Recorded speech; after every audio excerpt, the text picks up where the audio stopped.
Okay, we are back with the Opperman Report After Show.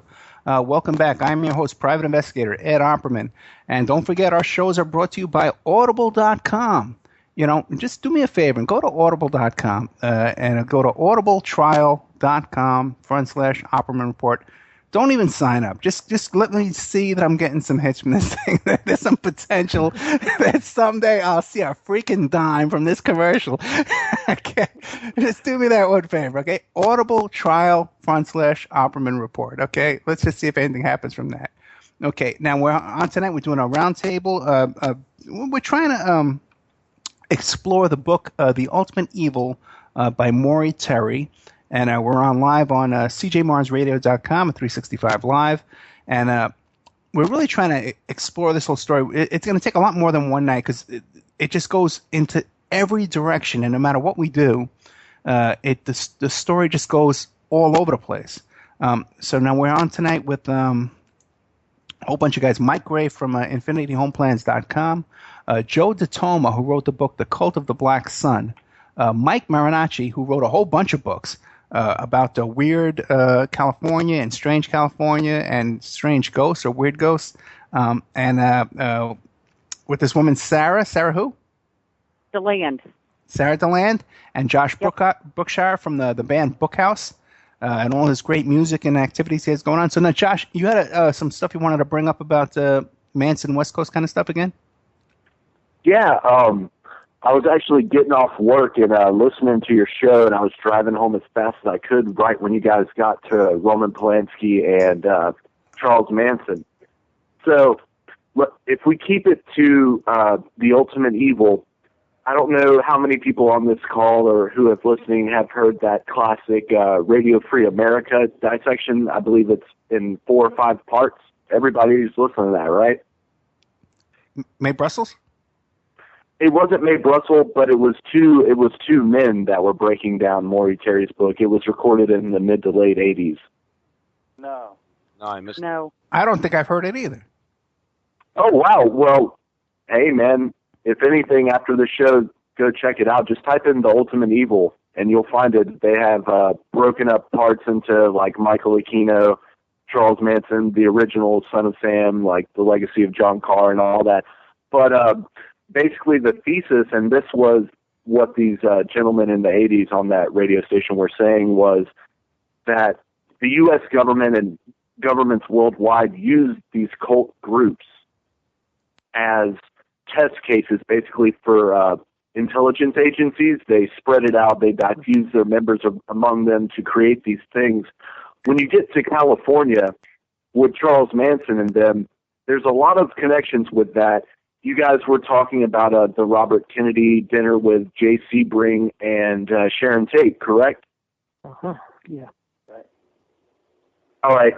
Did you guys know right. that? And also Frankenheimer was there, who was the director of the Manchurian Candidate. Uh-huh. That's right, yeah. It was held at his house in Malibu, yeah. Sharon Tate had dinner with RFK before she died, right? Before Robert F. Kennedy was assassinated. But the thing that you have to realize about Jay Sebring was that he was the hairdresser to not only Frank Sinatra and the entire Rat Pack, but he was JFK's hairdresser. He was in with all of these people way before RFK came along. And then, all right, you have to look really into it, but there's a big drug connection with Jay Sebring and the JFK Mafia connection. He was running his hair salon in Los Angeles, and right down the street from there was a wig shop that was owned by none other than Charles Tex Watson, who they were basically using these stores as drug fronts, you know? Like, you have to ask yourself, why would Yul Brynner go into Jay Sebring's place and pay $1,000 for a haircut? Everybody knows Yul Brynner was bald, you know what I'm saying? Yeah. What had happened? Oh, go ahead. No. You continue, man. I was just going to interject that Yul Brynner is one of the people who's rumored to be in the porno films that were shot by the whole at the Cielo Drive and by that whole crowd around Sharon Tate and that house. He's one of the rumored stars of them, so it's interesting you mention him in that context. Oh, yeah. And maybe not only that. Oh, hey, Ed. Sorry. Continue. I'm sorry. Go ahead. Maybe that's what was going on at that private movie studio. Which one? The one in Laurel Canyon? Yeah. Yeah, the one built by the Air Force. Yeah, there's no doubt that the big giant studio, the largest movie indoor movie studio, was in Laurel Canyon, run by the government. You know, oh yeah, yeah. But whatever came out of there, we don't know. But it's kind of like it's like the Playboy Mansion, but not as nice, because it had a pool in the back. It had a real nice pool, you know. Didn't you see the pictures online? I saw some pictures of it. Yeah. Yeah. What was really going on, according to a few sources, if you guys have read into any of the Manson case literature, you know there was a lot of parties going around a house that Elvis Presley owned, correct? No, I haven't heard that, no. Besides Terry Melcher's house on Cielo Drive, the other popular hangout was a house that was owned by Elvis Presley down there. And what had happened when Elvis had started getting these movie roles after he came back from the Korean War is that he personally requested that all of his trailers were set up with filming equipment. And basically, in the early 60s, he was doing what we would call revenge porn or something like that, filming his sexual tries without people's permission. And these tapes actually exist as a black market among famous musicians. I know Kirk Hammett, the guitarist from Metallica, owns a few sex tapes by Elvis Presley that he made. So it wouldn't surprise me, all of these locations being around Laurel Canyon, with that, the observatory, or what Dave McGowan talks about, the processing plant there where you could easily process film.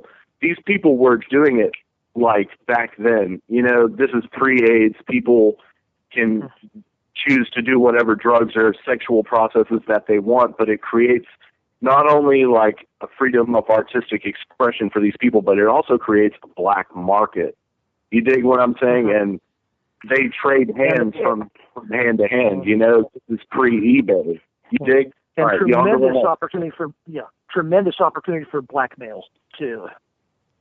Right. Yeah, you know, because you see these celebrity keep sex these people tapes. in line. Yeah, we'll release this stuff publicly if you don't do what we say. Right, because you see these big celebrity sex tapes. But I can tell you right now, you can't, because even if you had a really good one in your hand, right, that you can't sell it because you have to have a release from the people in the tapes. But once they're dead, you can sell it. Now, how come all these tapes aren't out on TMZ and stuff like that? You know, but these other tapes, like a Kardashian and stuff like that, they're all in on it. They sign releases on those tapes. Even Pam Anderson, they all sign releases on those tapes. You know, so yeah. So now, but you have these other hundreds and thousands. Look at the Chuck Berry. You know. Yeah. There's hundreds of pictures of him standing naked with all these girls. Where's that stuff? How come it's not out in the black market? Where is it? It trades hands from people that are in the know. You know, it's not for people like us, you know, normal cats. Yeah, but how come it's not on TMZ? There, you can find whatever you want to find if you know the right people. You know what I'm saying? And by right people, I really mean the wrong people. You dig what I'm saying, Ed? Yeah, I dig what you're saying, but I'm saying like it's not on TMZ where you have the Pam Anderson tape. Vivid Entertainment puts it out. You know, this whole big thing. You know. But these other tapes, you know, they're all, you know, where you really should be able to get them out because they're dead. You know? Yeah, well, maybe they don't want to flood the market because they're making money off of them. Yeah, well. Yeah, well, wasn't that one of David Berkowitz's big claims that more than one of the Son of Sam murders were actually filmed for snuff film? And then you have, like that dude, David Parker Ray, down in Texas, the supposed toy box killer, who has basically an entire semi-container outside of his trailer, hooked up with a satellite dish, multiple video cameras, an extensive list of torture implements like the film Saw, and they say, oh, we can't find any evidence besides a simple cassette recording. You know what I'm saying? These things do exist. You just have to look for them. Yeah, he was in New Mexico. Truth or Consequences, New Mexico. Yeah, right. Truth or Consequences. Yeah, right, yeah. Thank you for correcting me. I'm sorry. No, that's okay. I've read a lot about that, and I remember that now, and it's sort of gone out of my mind because of the fact that they claim they don't have any tapes. But I do remember that now, that I know it was wired for sound. Right. But I'd forgotten about the videotapes. Yeah, but also too. Remember a story about, the guy that's the head of TMZ, the show? Harvey Levin. Harvey Levin. That he used to be a lawyer, right? Yeah. His wife, didn't she die mysteriously? No, he's gay. I don't think he was ever married. No, it wasn't his wife killed by the lawn boy or something? No, that's a different guy. I know who you're talking about. Yeah. Who am I talking about? Because that guy had a weird connection also to killing out in New Mexico, I believe it was. A woman killed her husband, and she said that he was making snuff films and porn films, and she had to get her children out of it. Oh, I can't remember it. Yeah, I know the guy you're talking about. I don't think there's anything with that. Harvey Levin, that's not Harvey Levin. Harvey Levin's gay. Levin? Who was No, it's a different guy. I forget his name. But he's on Court TV all the time on HLN, and his wife was killed by a guy. They had a handyman around them. They were building a house. Right. They were building a house. Yeah. Oh, but back to Truth or Consequences, New Mexico, that case there were other incidences where women escaped that trailer and were running down the road there. That whole neighborhood knew what was going on. Yeah, that was, it's sort of, we were talking earlier about people gravitating to each other. Yeah. Right. It's like people give off pheromones or something because, he hooked up with this woman, his girlfriend was all helping him with it and applying the leg spreaders and, all of that. And who would have thought? But it's the same way that, people that have been victims of incest end up marrying people who are perpetrators of incest and then letting their daughter share a bed with their 45-year-old uncle who just got out of prison for incest. It's really craziness. I always wonder, like, when you have two serial killers who hook up together and go out and start doing this, like, how does that conversation originate, Like, they must have brought it up to other people, who didn't go along with it, what do you start hinting around? Hey, maybe we ought to go out and smack a chick in the face. You kind of like, yeah. Who are those two serial killers? They were cousins in California. I can't think of their name. The Green Room. Oh, that was Borman Bianchi. Yeah. Yeah. And, you know how that started? They were playing pool, right? Yeah. And the uncle goes to the younger guy. He goes, "You ever kill anybody?" And the kid goes, "No." And the uncle goes, "You wanna?" And he goes, "Sure." And that's how it started. Wow. Just like that. Just like that. Oh, God. You ever kill anybody? No. You wanna? Yeah, sure. That's just fascinating, man. I don't know how, because you have to run into somebody who says, "Hey, what? Huh? I'm gonna call the cops." Yeah. But I guess not. Unless they're afraid, Yeah. Well, there are people with a lot of anger issues, Well, they say there's something like 50,000 psychopaths, sociopaths that are capable of being serial killers, right, at any given day, on any given day. I believe that. Yeah. That's a lot of people. If they all kill 2 people a year, that's 100,000 people a year. Yeah, but if you look at Dave McGowan's work, he says, hey, all those serial killers, they pretty much ended in the 70s, with that big name celebrity serial killer, and now, today, there really are no serial killers. You're hearing some stories now cropping up here and there, about multiple deaths. But it's been replaced by these school shootings and stuff like that But on TV, you have all these TV shows about serial killers, like that TV show, Criminal Minds. You know, which is to me, man, I'm fascinated by that show. It's such a brainwashing type show, where the only heroic people on the show are these 6 FBI agents. The victims are all cowardly idiots, and the and the serial killer gets killed at the end. Like everyone else is a complete dunce, but these FBI agents. Even the local cops are morons. No, it could be brainwashing too. Yeah. And I'm fascinated by the show. I can't stop watching it. I think also besides the school shooting things, I think like I'm not going to coin a term here, but I think you're going to have like event murders from now on. I don't know if anyone saw that that guy that posted on the message board 4chan with like basically snuff pictures of him killing his girlfriend. You know? Yeah, I saw that. You have the guy chopping off his mom's head in New York or whatever and then killing himself, like, and then we have this insensitized, like, anonymous horde that's basically cheering it on or mocking it, but still giving it, like, an emotional fervor. You know, I think that was really the objective of the Phoenix program. Like, you have all these serial killers, and it becomes so normalized in our culture where we have shows like Criminal Minds or The Following or Dexter, all these stupid, the cop solves the case in 60 minutes type thing, but it's some gimmicky killer thing. And then people think, well, I want to be noticed. I'm going to do something crazy, basically. Yeah. And you have all these things, you know, that's a big black magic ritual, the whole thing.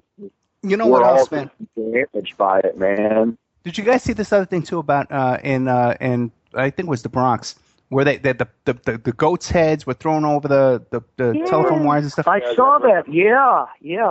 But now the thing I is, figured that was like whoever did it, you know, they want the people in that neighborhood or wherever to see these goat heads. They want people to see it. They're doing it in public. But then they take pictures of it, and it's on everybody's computer all over the world, and we're sharing it to every, you know. So that whatever that black magic is multiplied by 100 million. Yeah. Yeah, it becomes a spell. Yeah. That took some work. Yeah. You know, that took some work, too. Well, they threw them up there like we used to throw our sneakers, remember, Ed, when you were kids? Yeah. Tie our sneakers release together and throw them over the telephone wire. Yeah, but they used to say that, too. That's where you could buy the pot. That would be the corner where they sold drugs. Yeah, that whole Prospect Park. It's right across the street from Prospect Park. There's a big drugstore there. I forgot the name of it is. It's huge. Prospect Park's a golf course in it. I mean, you would not think that in the middle of New York City or in Brooklyn you'd have that much land, but I'll tell you, it's huge in there. There's an 18-hole golf course.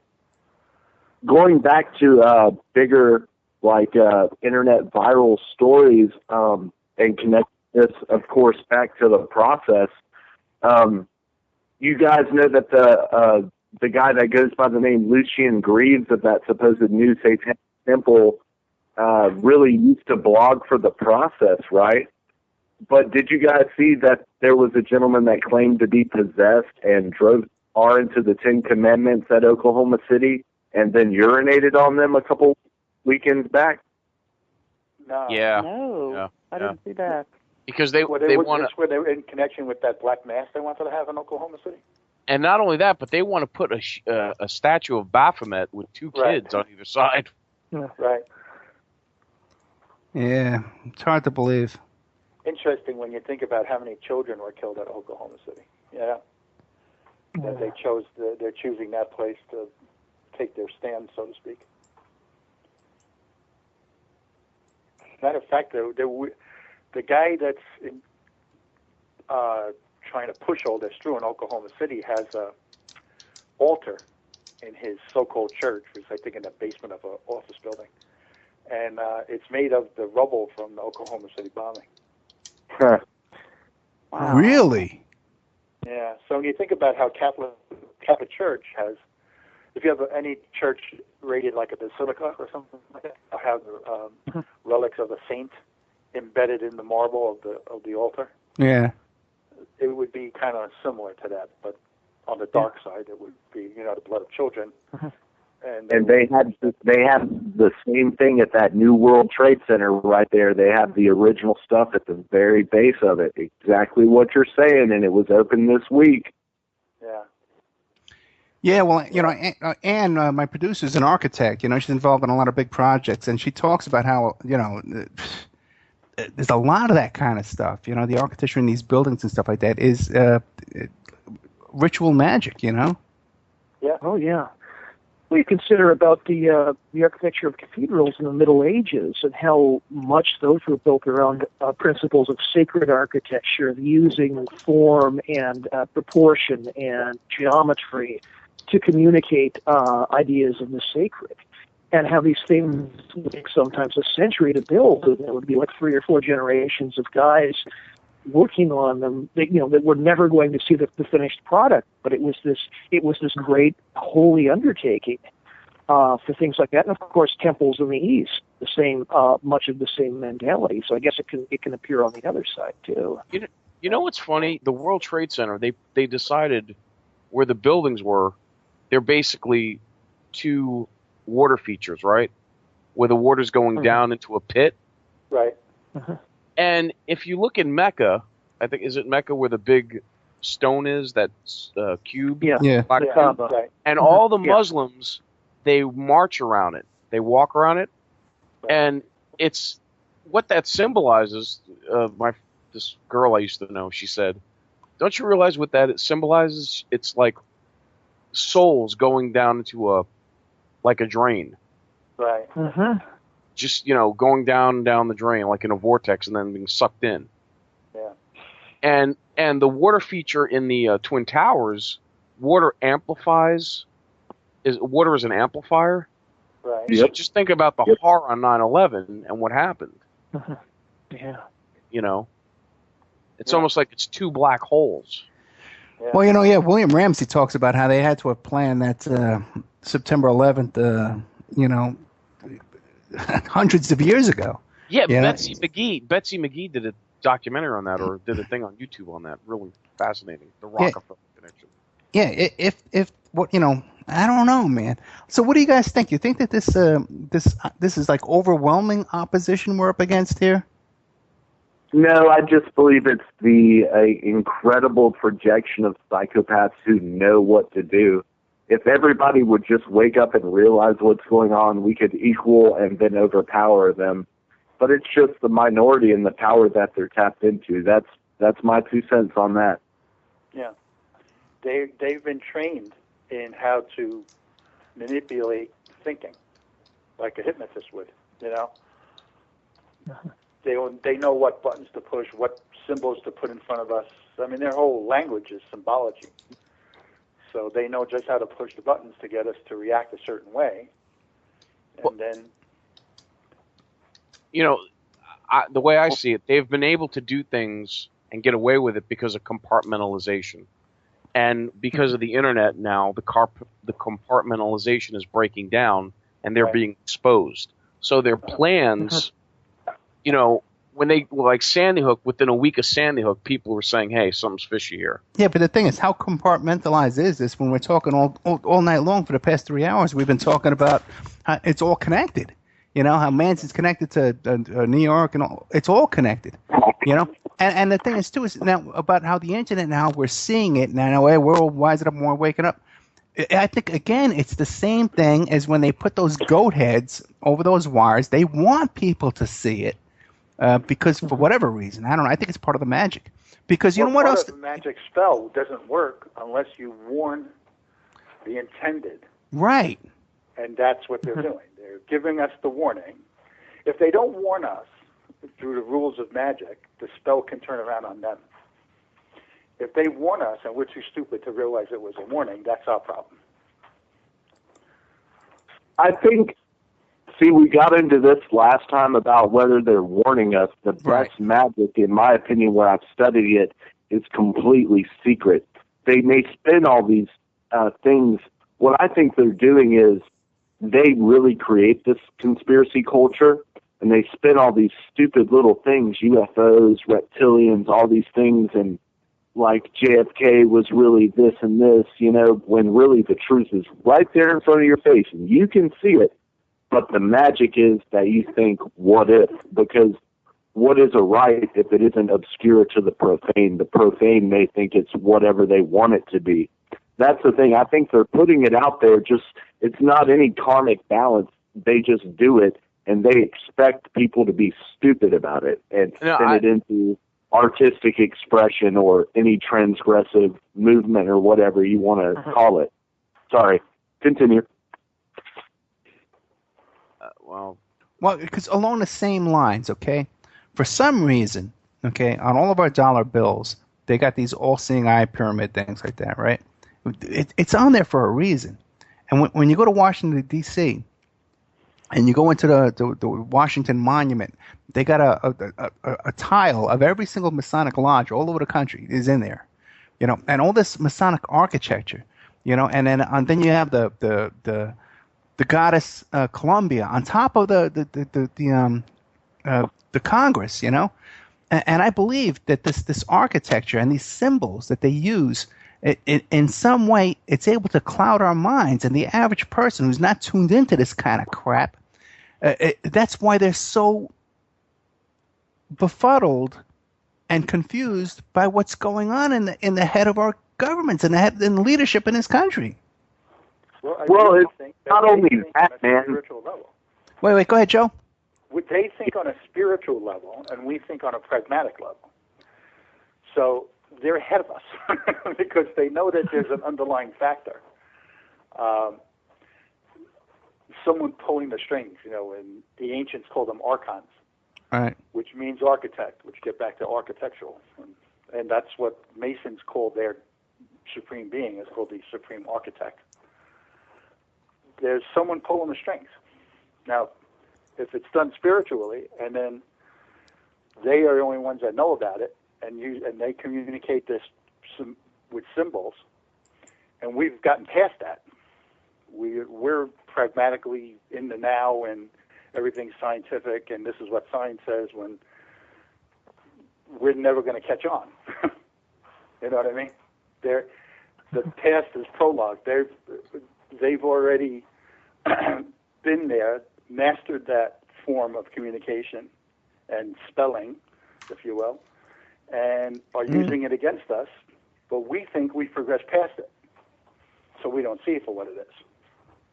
So they can communicate with each other behind the scenes right in front of us, and we wouldn't catch on because we don't think that way. They've been educated in these mystery schools to how it really works, and they have the knowledge and we don't. Like Josh said about being profane, we're the profane, we don't know. They do. Well, okay. I think the biggest shoe to drop right now is the mainstream media is crashing. So that's a control factor that they're losing. And the next big thing that has to crash is the dollar. Sure. And so because they have all the money, but once the dollar collapses, then Walmart, the Sam Walton family, they won't be so rich. Yeah, except they probably are invested in other things that are like the Bushes are getting into water.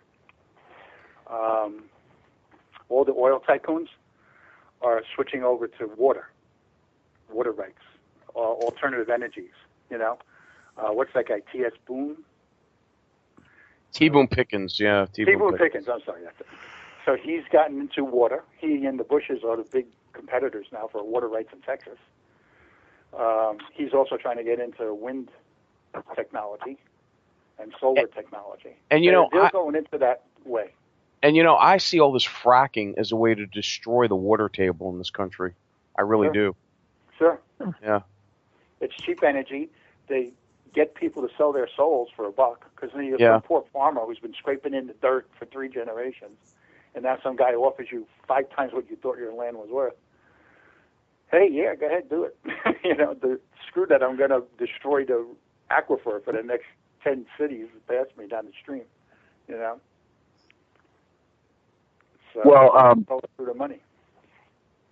I want to take it back to the process for a second, if you guys are down with that. Yeah. All right. I've harped on this a few times. William S. Burroughs' last trilogy, The Western Lands, the City Beyond the Red Dusk, and all his final trilogy is basically, it tells the story of a child kidnapped for ritual abuse by a group that is logically the process. He basically spells it out in his book. But I actually reread a couple of copies of that, especially the last part of the trilogy. And what he does in that book, he lays out basically every magic, literal magic with a K spell that you could find in any occult grimoire, including the Hand of Glory and all these. Anyone with a dark ear knows what I'm talking about. He lays it out in this book, and it's presented in a way where you think, oh, it's fiction. This guy's talking about, all these transgressive, like crazy artistic things, and people just shrug it off as an artistic expression. But people with eyes to see and ears to hear these things, they know what's going on. You know what I'm saying? Like, there are people out there that legitimately chop off the hands of convicted murderers or virgins to instill invisibility from the populace upon their coven. That's what a Hand of Glory is for anybody that doesn't know about black magic. But he lays out all these things in there, and it's just basically a footnote. If you go to the Wikipedia, there isn't even a plot summary on supposedly this last great American writer's final trilogy of books. The trick is what Joe. I'm glad you recognize what I'm talking about, man, because it's all out there in front of us, but they expect us not to know it. You dig what I'm saying? It's like with the Manson thing, people will just say automatically, "Oh, this guy was crazy. He was a racist and he wanted to start a war, helter skelter. He thought the Beatles were talking to him, And to an extent, that may be true. That's a part of the magic ritual, but.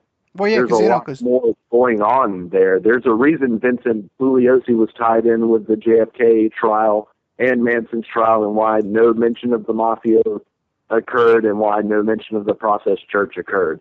It's all out there. You just have to look for it. You dig? McCartney was friends with Burroughs, and Burroughs is the one that taught him to do the backward recordings.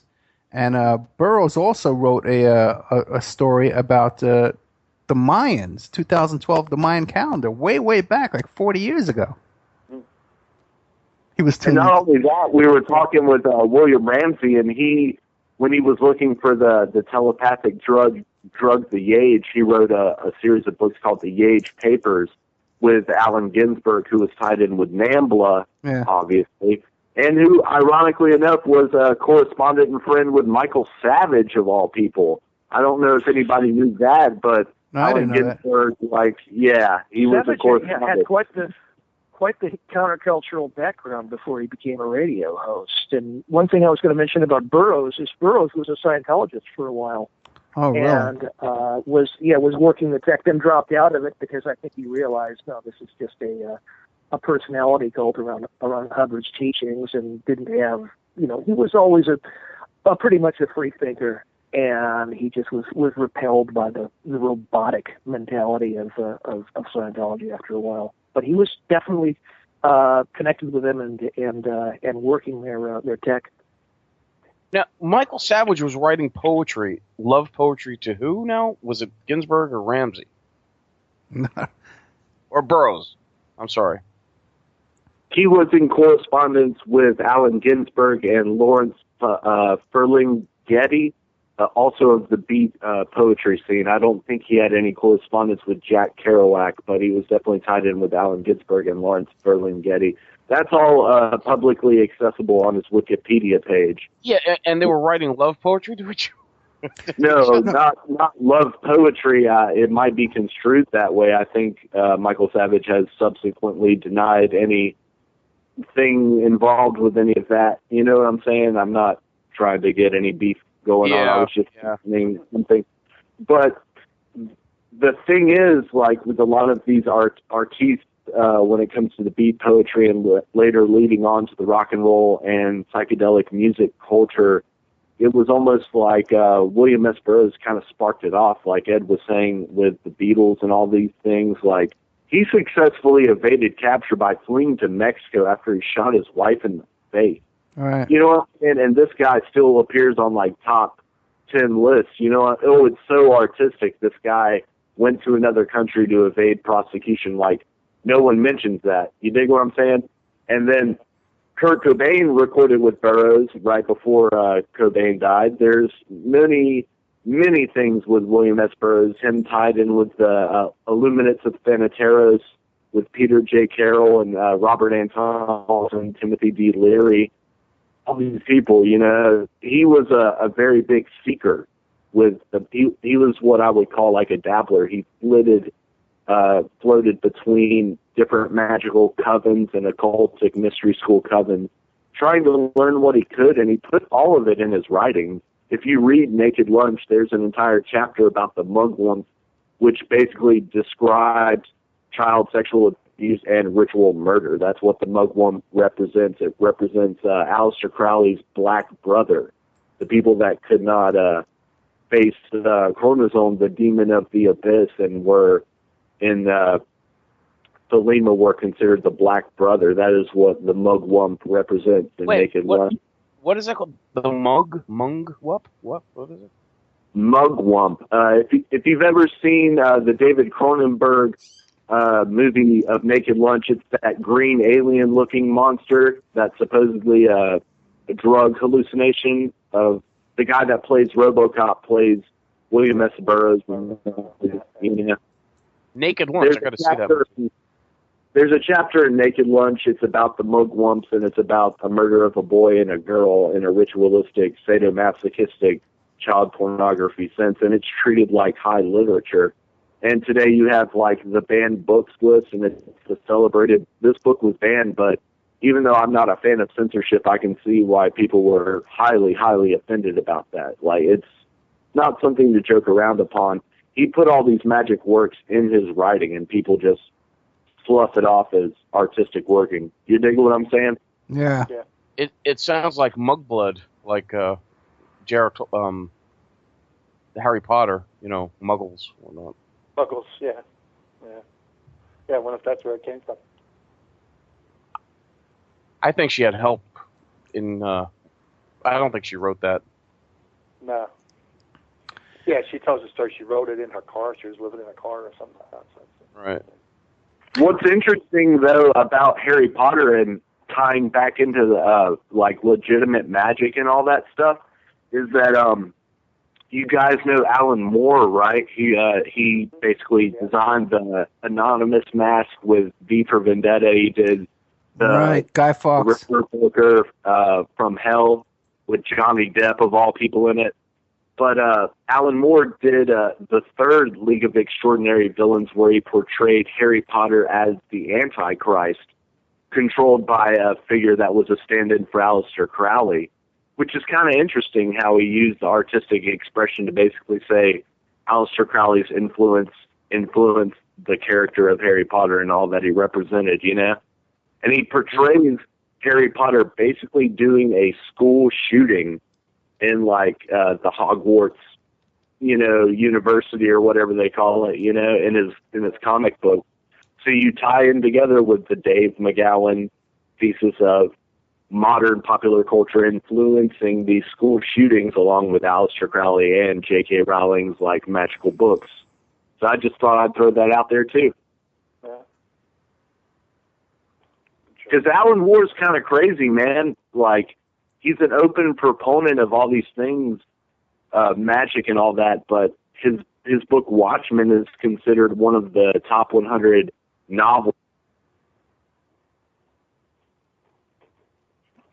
Did we just lose Josh? Okay. We just lost, Yeah, we lost Mike Marinacci, and also lost Sarah too earlier. It's like that movie, 10 Little Indians who are also dying one by one. And I feel like I can't talk. It's weird. Oh yeah. I'm sorry, guys. I didn't mean to hog the mic, man. My bad. Yeah, that's okay, man. That's okay. We thought we lost you there for a second. We got a little nervous. People dropping off like flies. Well, you know what's funny? I'm sorry. Go ahead. Well, that A History of Violence, that David Cronenberg movie, in the diner scene, okay, the two actors who play the villains that are kind of serial killers in that movie, the one actor, the older man, he played Andrew in Rosemary's Baby, or the sequel to Rosemary's Baby. He played basically, I guess, the Antichrist.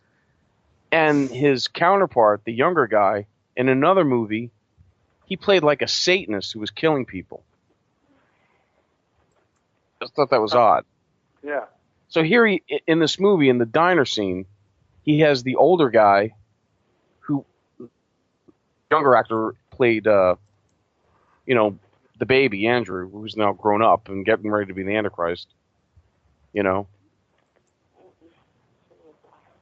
It seems like a lot of these actors, they bring them along through different movies, and some of them seem to catch on to what's going on, and it helps their career.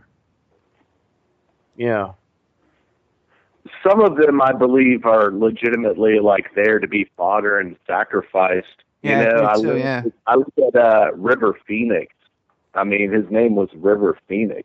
You dig what I'm saying? Yeah, right. That was from birth. Yeah. Well, they grew up in that Children of God cult. Yep. And then his brother goes on to be basically the rising Phoenix. You dig what I'm saying? Yeah. And he was there at his brother's death. So was Depp. That was Johnny Depp's club. Yeah, that's true. Johnny Depp owned the Viper Room. Yeah. Right. And I'd like to know what River Phoenix said he was going to come forward and spill the beans on the Children of God cult. And really? That's when he died that night. Oh, really? Now, is that the same one that what's her name was involved in? Rose McGowan. No, I'm thinking of married to Marilyn Manson. What was her name?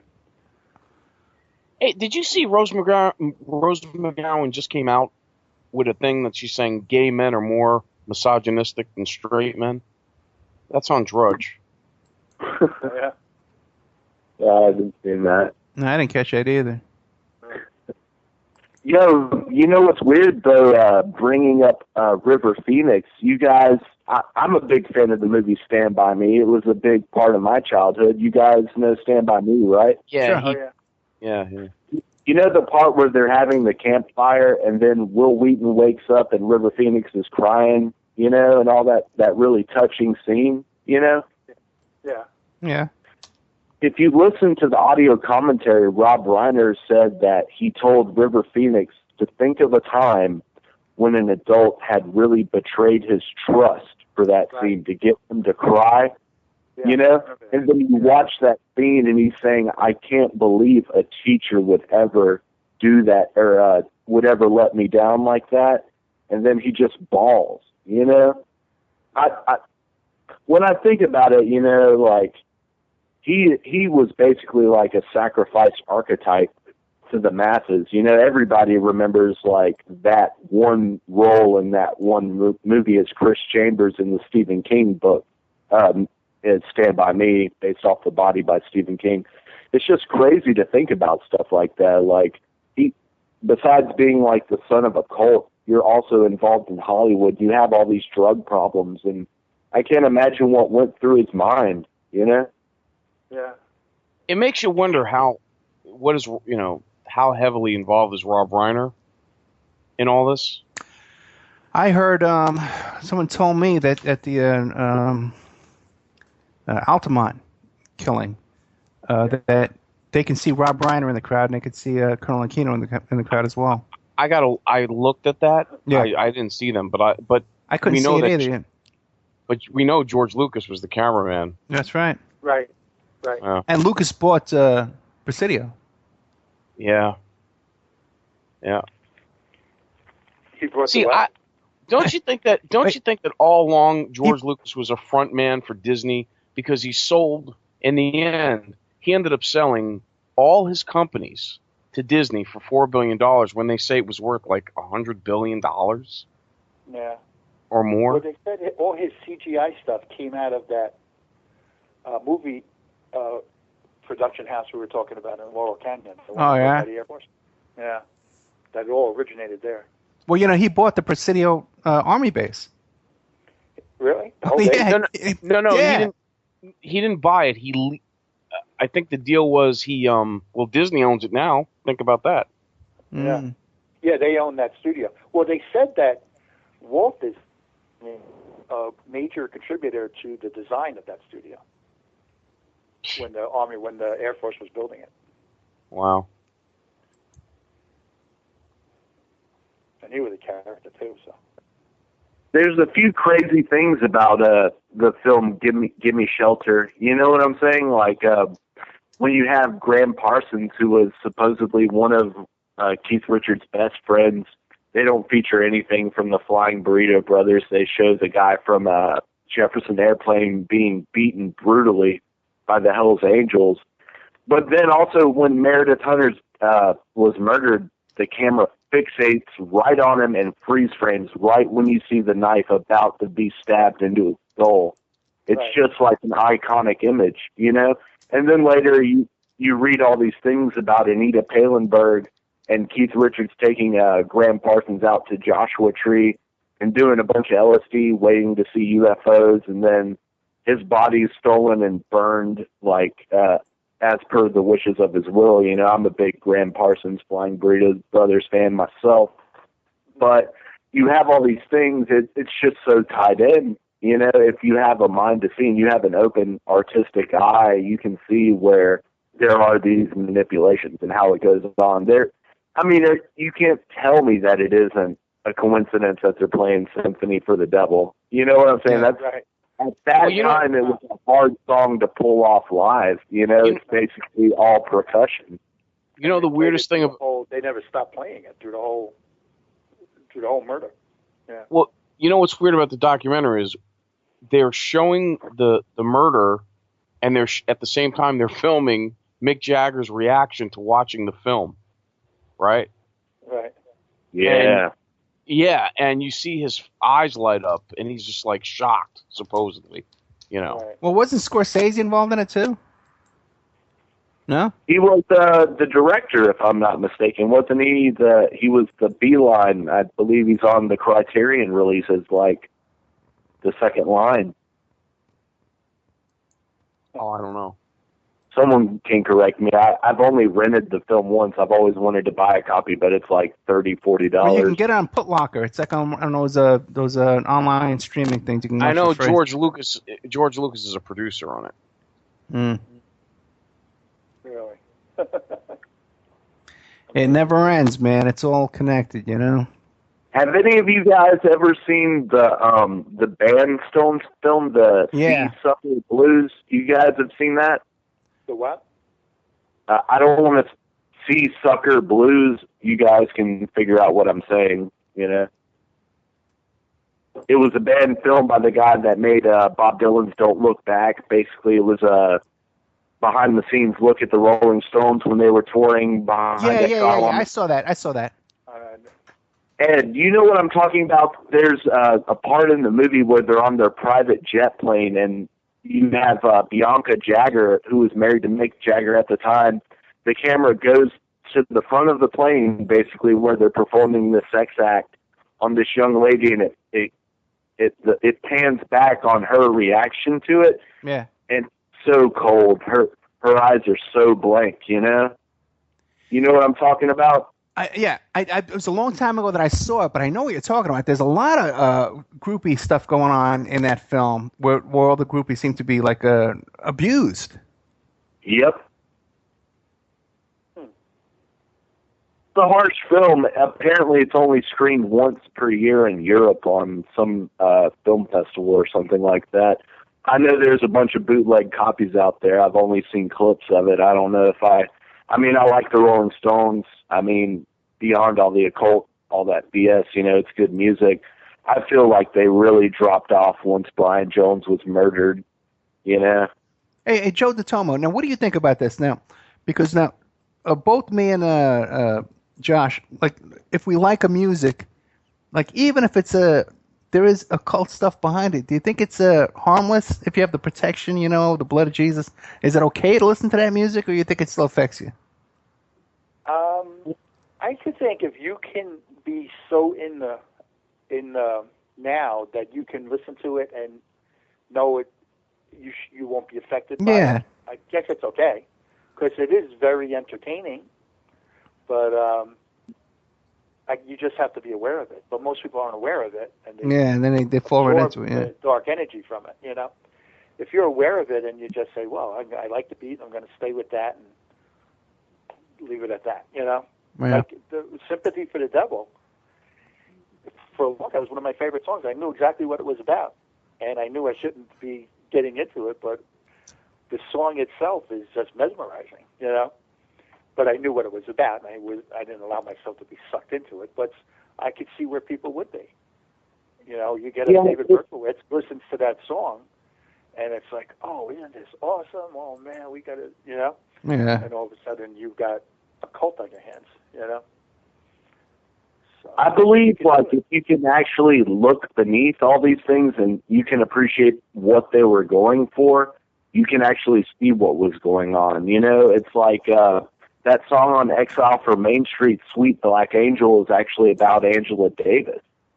You know, like, it's really strange to look back on the Rolling Stones because up until Brian Jones was murdered, he was really their tether into a lot of the stuff that Andrew Luke Oldham cut him out of.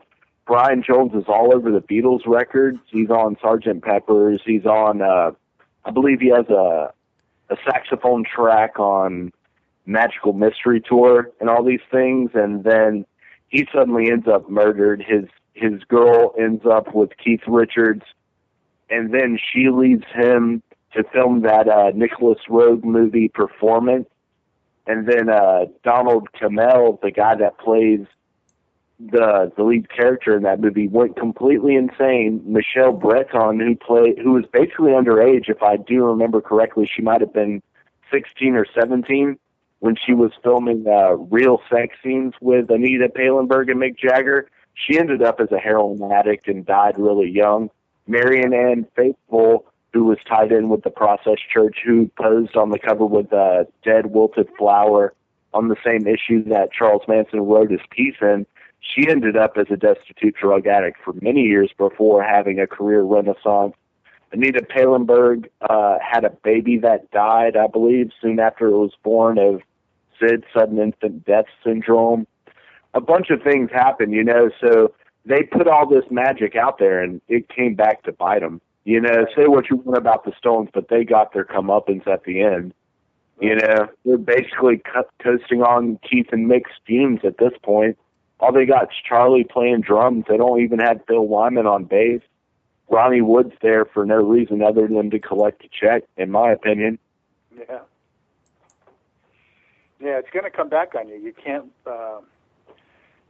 taunt the devil and get away with it for too much longer, you know? And then you have Keith Richards playing Johnny Depp's dad in that movie, right? Which movie? The Pirates of the Caribbean Part 3 or 4. One Oh, really? Yeah. And when he was filming it, he almost died. He fell off a coconut tree or something, or he almost like had a brain aneurysm or something stupid like that. Yeah. Johnny Depp's a weirdo, man. He's into some weird stuff. Every character he plays, you know, he played Hunter Thompson. Hunter Thompson was supposedly director of snuff films. Yeah, that whole cult around Thompson. You know, also too, you know, the Miami Vice guy, Don Johnson. They were neighbors, you know, and and that guy with his whole, you know, with his whole, forget it. Well, yeah, he's a pedophile. They all were. Yeah. I mean, everybody, you know, this guy. Who's the guy from the Fast and Furious movies? This Paul Walker. Paul Walker. Yeah, he's a pedophile. Oh, really? Really? The guy was 36 years old, and his fiancée was 15. Yep. I didn't know that. He was younger than his daughter. And everybody made a hero out of this guy. And I'm like, wait, what? The girl's 15 years old. You were 36. You're a pedophile. You know? And his dad looked like the devil. Yeah. And here his son just gets killed in a car crash, and he's doing interviews, and he's tearless. He has no emotion about it, right? He's like, yeah, he died. Yeah. Another sacrifice going. Yeah. Yeah. Well, I got to tell you, man, here we are in the after show, and we are number 1, 2, 3, 4, 5, 6, number 7 on TalkStream Live. Not even on the main show, and we're killing here in the ratings, man. Yeah, I got to tell you, we're beating the big guys, man. Really? Now, Yeah. are we up against Michael Savage? Yeah, well, Michael Savage right now is number 1, but he always is on this thing. But we're right behind Alex Jones, okay? And we're ahead of Sean Hannity, we're ahead of Dennis Miller, we're ahead of Jimmy Church, we're ahead of Glenn Beck, we're ahead of Dark Matters Radio, Herman Cain we're beating, and even AZ, we're not even on there right now, and we're beating a lot of these people too. So, yeah, we're doing pretty good, guys. Good. Yeah. Herman Cain has a radio show. Yeah. Nah. No, wait. You want to know something, though, man? Herman Cain. There's no way he could not have known Larry King. Because how many black Republicans were there at that time? And you're talking about the pedophile Larry. Yeah. There was a whole article about that, man. There's no way those two guys did not cross. Cross paths. Yeah. And also, too, getting back to the whole Franklin cover-up thing, Manson came out of, was it Boys Town? Yeah, that's right, man. Right, he was spent time at West Town. Yeah.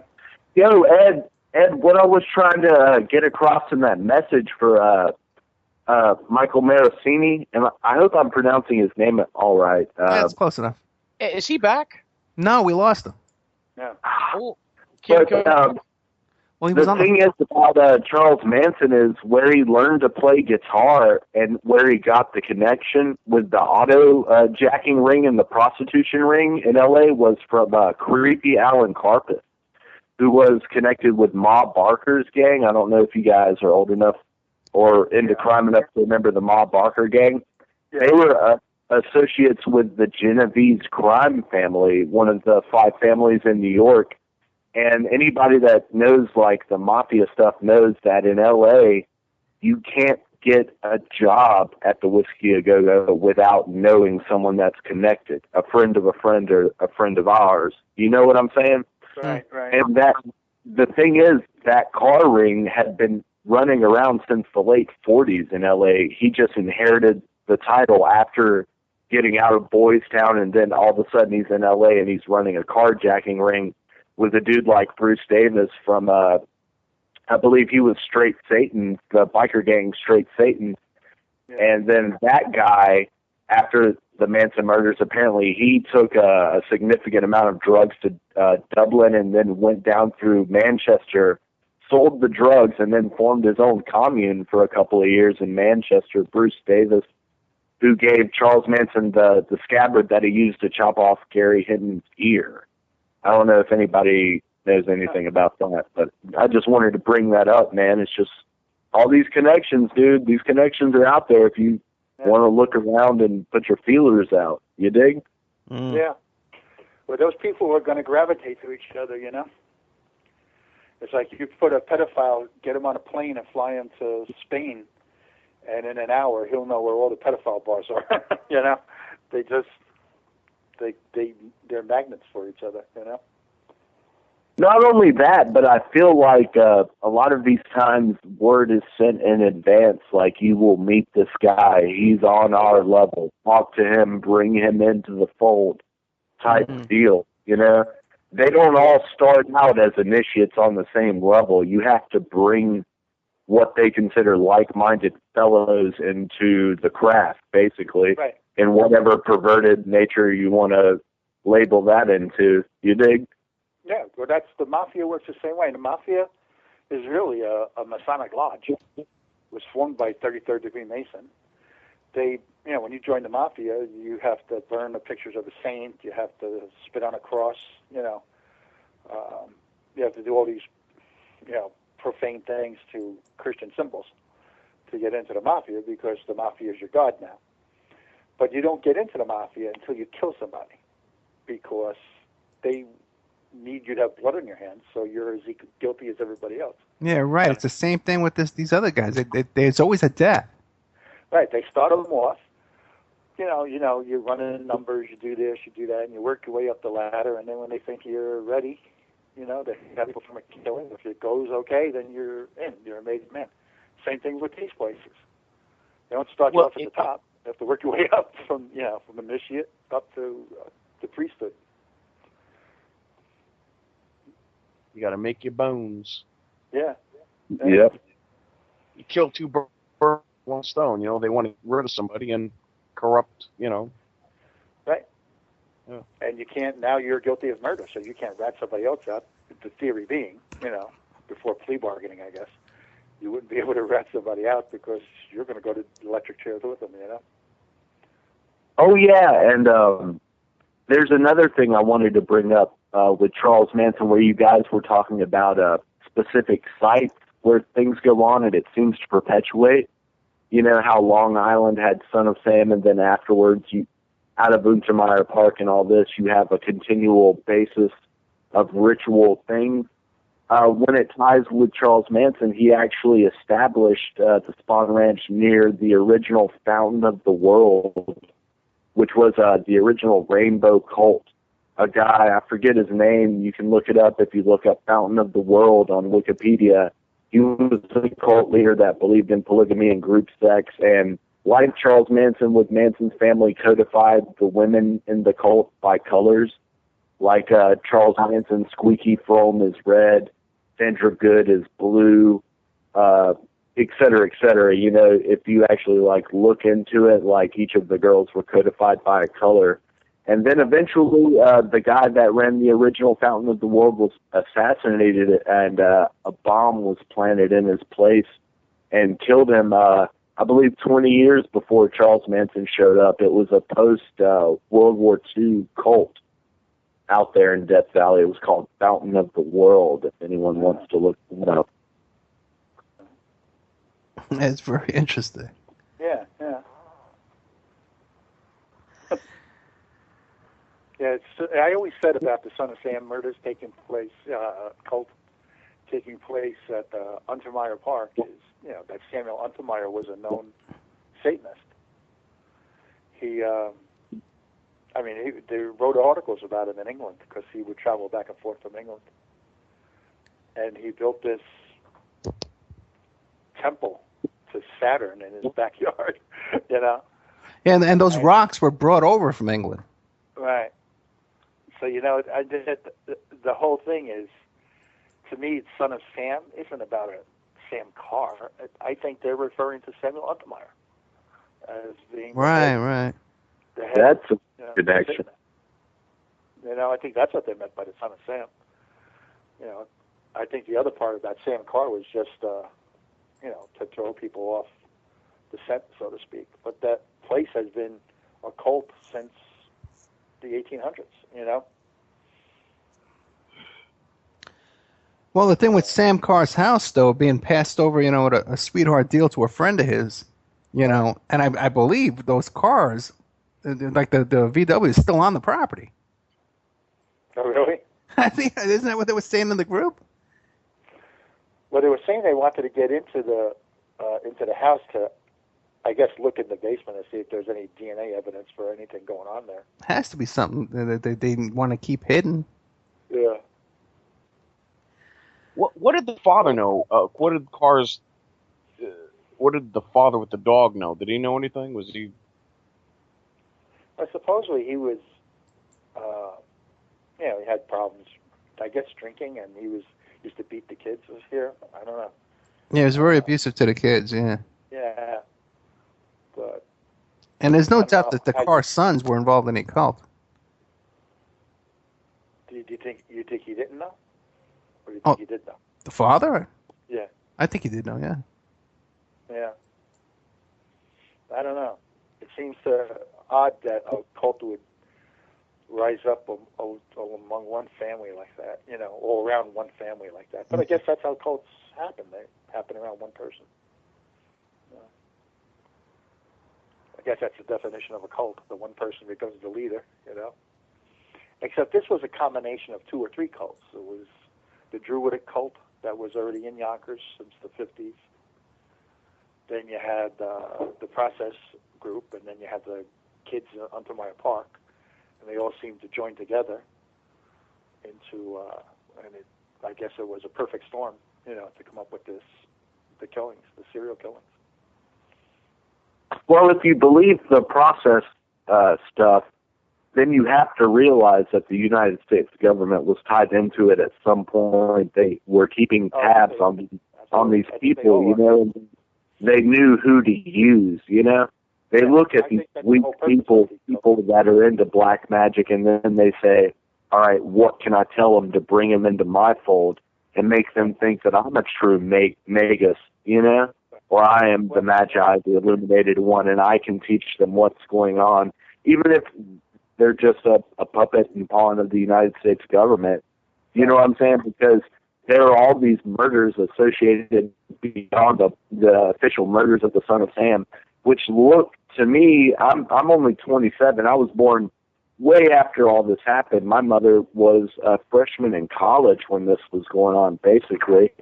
And it looks like targeted assassinations to me, Right.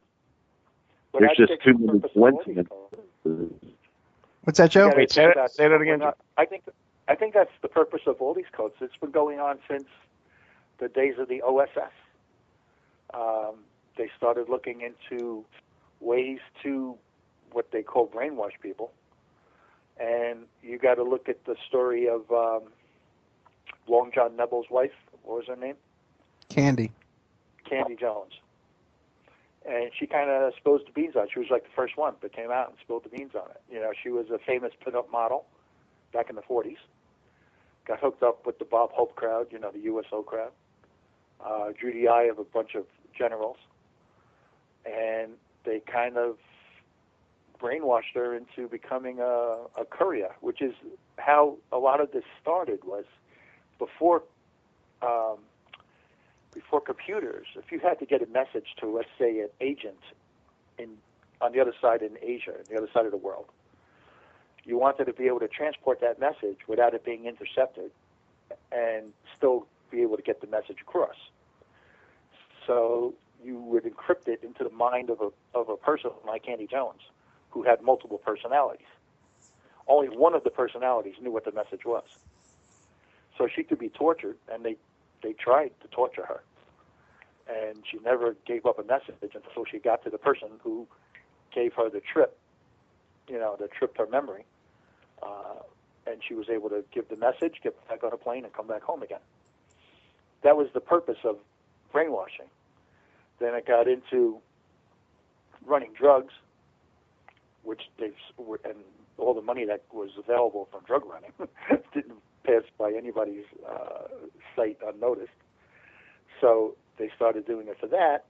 And then there became the expedient political assassinations. How are we going to do this? How are we going to have plausible deniability that we want to kill the leader, the president of South Vietnam, who's not going along with our program? Let's send somebody over there to kill him who's just some crazy lunatic like a Mark David Chapman. No one's ever going to know who he was or where he came from. And your political assassinations could be carried out, and your hands are clean. No one will ever be tracing back to you. And that's what I think all these cults are about, is government's been screwing around with drugs, and they got interested in LSD. They invented it, truthfully, and then the CIA invented it. And they started to get into other drugs. They wanted to get into mescaline and ayahuasca, and they started reading Carlos Castaneda. And if you ever read any of the books by Carlos Castaneda, he talks about beings that control everything on Earth. And this has to be fascinating because the CIA is all about control. So, hey, maybe we could get people on these drugs, and they'll think that they're being controlled from out of the world. And the whole scenario pops up around it, and then you got a cult. Best place to hide it is in a cult. So you pop up a cult over here, a cult over there, or you think develop a couple of assassins in this cult, a couple in that cult. And they pick and choose. They meet somebody, they go over, say the magic words, guy goes into a trance, put him on a plane, send him where you got to go, hand him a gun when he gets there, and he does the job, I mean, that's what I think it's all about. I think that's the main connection. is through all of that. They use the magic and the off-world stuff as a way to bind it together, with their victims, the way to bind the story together in their minds. And whether they're true or not doesn't mean that the victims are any less dead.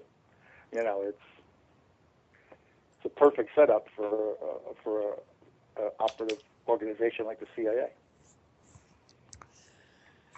Yeah, there does seem to be a lot of intelligence connections to these groups. Even Manson and Tex Watson, Right. and Manson having these field radios and stuff like that, and just Look, Colonel Aquino. Colonel Aquino was one of the head men in the mind watching programs in the CIA. It can't be a coincidence that then he started a satanic church. Right. He was involved in the killings at the Presidio, or the child molestations at the Presidio, and they just can't be coincidences. It's just a way to hide in plain sight, And not even that, but it's interesting that Zena LaVey, Anton LaVey's daughter, was prominently featured in the satanic baptism picture that was spread throughout the media and all that. Later in her life, for a short period, she was actually head of the Temple of Set. She replaced Michael Aquino, and then for a period of time, it was broken up after that. And then Aquino stepped in later on. And it's weird. Part of my information and subject comes from her husband, that dude Nicholas Schreck, who did the documentary Charles Manson Superstar, and he wrote that book, Charles Manson, Myth and Reality of the Outlaw Shaman, which contains a bunch of insane inside knowledge from many of the people that were involved with Rosemary's Baby, the film, the set dresser, all these things, and a guy referred to as Mr. X, which in my opinion is quite likely Jack Nicholson, who was on site the day after the murders were discovered at Cielo Drive, and who helped clean up the crime scene and all that. With Robert Evans, by the way. Yep, Robert Evans. And who was also involved in way more than I realized. Was way more involved with the murder of Roy Radin. That woman, Laney Jacobs, that was actually his girlfriend. They were living together for months and months. And then she went to live with Mensker. They were living together. But she was calling him. She called him up before and after the murders, the night of the murder of Roy Radin. He's dead now, right? Evans? Robert Evans, no, he's live and well, and I think I can get him on the show. Oh, yeah? Yeah. He's not going to tell you. Well, he checks everybody out, so he probably wouldn't come on. But he's very available to do shows like this. It's funny. Yeah. And that guy Shrek, wasn't he? He's the head of some werewolf cult or something? Originally, he participated in the magical musical occult group Radio Werewolf. They did the 8/8/1988 Free Charles Manson rally with Zena LaVey, the Secret Chiefs, and that dude Boyd Rice from Non. I don't know if you guys know Boyd Rice. He was associated with the skinhead movement, and he did a lot of writing for Richard Metzger's Disinformation Press. If anyone out there knows anything about alternative media, y'all will remember Disinformation, right? No, Yeah. It sounds familiar, but I don't know exactly. Real quick, we got a question from the chat room. How do you feel about the Process Church having their own publishing company, Feral House, and putting out books in the Process Church? Because, Timothy Wiley's daughter is one of the big shots over at Feral House. But I wonder if people realize that these original members of the Process Church, guys who actually went down and visited Manson in prison that we were talking about before with that INS document that we had, and people firsthand involved with the Son of Sam stuff, are now all still together in Utah running an animal shelter. Yeah. A shelter for, Yeah, and have assets. I've heard as much as $40 million. Yeah, Best Friends Animal Shelter. Yeah, best friends. Hey, Joe, you know what shocked me? What? When you told me that, and I was kind of a fan of his, Joseph Farrell was actually a guy by the name of Adam, was it? Parfrey, yeah. Adam Parfrey owns Farrell House Publishing. Yeah. And he's also connected to the Process Church. And I've heard that they are the same person, but they certainly look alike. Yeah. But now he's hooked up with Peter Levenda, and Peter Levenda, who you can look on YouTube, he did Sinister Forces. Right. I've read his book. According to Douglas Dietrich, he is the actual author of the Necronomicon, is it? Or the Necro... Right, the Necronomicon. Yeah. It's not even attributable to Douglas Dietrich. There are many, multiple references. He is legitimately Simon of the Simon Necronomicon. If anyone doubts that, I would have to question their cognitive functions. He's listed on the copyright things and everything with the Library of Congress. Like, he's listed. He's there. You know, Lavenda wrote that. You know, no one can doubt it, in my opinion. What's weird is... hiding the fact that he's an occultist. And what's weird is, when I heard him in an interview a few years back, not that long ago, he lives in Taft, Florida, which is this weird little town right near me, you know, because I'm in Kissimmee. But when you drive through Taft, it's like a 1 square mile town, and it's right near the these gas pipes and these big oil tanker things. Yeah. Okay. Yeah, it's right by the Orlando airport. Yeah. Peter Levenda lives there? That's what he said when I was listening to an interview, that he was given, that he lived in Taft, Florida. Interesting. Well, guys, we're getting toward the end, okay? It's almost going to be 9 o'clock. And I've been going since 4:30. You know, so how do you guys, we have Joe Ditoma, the author of The Cult of the Black Sun, and we have Mike Ray from InfinityHomeplans.com, and good old Josh Brookshire from Bookhouse. How do you guys want to end up this, wrap this up in the next 5 minutes? Like Caddyshack.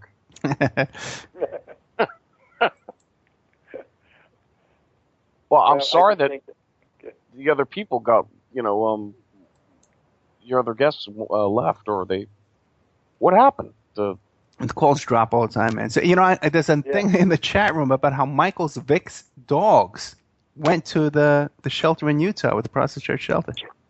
Oh, really? Yeah. You're kidding. No, man. I tell you, it's just, it never ends, Yeah.